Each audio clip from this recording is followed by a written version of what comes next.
ಹಾವೇರಿ ನಗರದ ಗೆಳೆಯರ ಬಳಗದ ಶಾಲೆಯ ಶ್ರೀಮತಿ ಮಣಿಬಾಯಿ ಲೋಡಾಯ ಸಭಾಂಗಣದಲ್ಲಿ ಅಂಕುರ ಸಾಂಸ್ಕೃತಿಕ ಕಲಾ ಸಂಸ್ಥೆ ಕುಳೇನೂರು ಹಾಗೂ Vinod health care institute Haveri ಸಂಯುಕ್ತ ಆಶ್ರಯದಲ್ಲಿ ಪುಟಾಣಿ ಚಿನ್ನರ ಬೇಸಿಗೆ ಶಿಬಿರದ ಸಮಾರೋಪ ಸಮಾರಂಭ ನಡೆಯಿತು. ಕಾರ್ಯಕ್ರಮದಲ್ಲಿ ಹುಕ್ಕೇರಿ ಮಠದ ಶ್ರೀ ಸದಾಶಿವ ಮಹಾಸ್ವಾಮಿಗಳು ಸಾನ್ನಿಧ್ಯ ವಹಿಸಿದ್ದರು.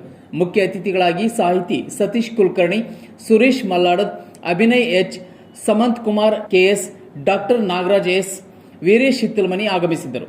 ಕಾರ್ಯಕ್ರಮದ ನಂತರ ನಡೆದ ಸಾಂಸ್ಕೃತಿಕ ಕಾರ್ಯಕ್ರಮದಲ್ಲಿ ಗಾಯಕ ಗಾಯಕಿಯರಿಂದ ಸಂಗೀತ ಕಾರ್ಯಕ್ರಮ ಹಾಗೂ ಶಿಬಿರದ ವಿದ್ಯಾರ್ಥಿಗಳಿಂದ ಯಕ್ಷಗಾನ, ದೊಡ್ಡಾಟ, ನೃತ್ಯ, ನಾಟಕ, ಜಾನಪದ ಹಾಡು ಕಾರ್ಯಕ್ರಮಗಳು ನಡೆದವು.